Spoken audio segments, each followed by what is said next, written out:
மின்சார வாகனங்கள் அடிக்கடி தீப்பிடித்து எரியும் சம்பவங்கள் நிகழ்ந்து வரும் நிலையில் எலக்ட்ரிக் பைக் உள்ளிட்ட வாகனங்களை வாங்குவதற்கு பொதுமக்கள் அச்சம் தெரிவிக்கின்றனர். வண்டி சேஃப்டி இல்லைங்க. ஏன்னா மிச்சமாகறத தவிர எந்த சேஃப்டியும் இல்லை. டக்கு டக்குன்னு ஃபயர் ஆயிருது. எங்க வீட்லயும் கூட வண்டி பெட்ரோல் செலவு ஜாஸ்தி ஆகுது, வண்டி எடுத்து கொடுங்கன்னு சொன்னாங்க. ரெண்டாவது பார்த்தா அதை எடுக்கணும்னு முடிவானதுக்கு அப்புறம் 4-5 பக்கம் அந்த வண்டி ஃபயர் ஆயிருச்சு. அதனால சேஃப்டி என்ன பொறுத்தளவுக்கு பெட்ரோல் 2 வீலர் வண்டி தாங்க. இந்நிலையில் மின்சார வாகனங்களாக இருந்தாலும் பெட்ரோல் வாகனங்களாக இருந்தாலும் சரியாக பராமரித்தால் விபத்துக்கள் ஏற்படும் வாய்ப்புகள் இல்லை என்றும் சிலர் கூறுகின்றனர். நம்ம பராமரிப்புல தான் இருக்குது. நம்ம மின்சாரம் அது எல்லாமே எலக்ட்ரானிக்ல ஒர்க் ஆகுது.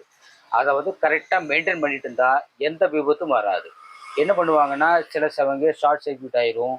நமது ப்ளஸ் மைனஸ் எங்காவது வயர் ஷார்ட் சர்க்யூட் இருக்கும், அது மெயின்டைன் பண்ண மாட்டோம். ஈரப்பதம் ஆகிருக்கும், அது டெய்லி வண்டி க்ளீன் பண்ணணும். இதுதான் மெயின். பெட்ரோல் வண்டியும் விபத்தாகுது. பெட்ரோல் எல்லாமே நம்ம பராமரிப்புல தான் இருக்குது.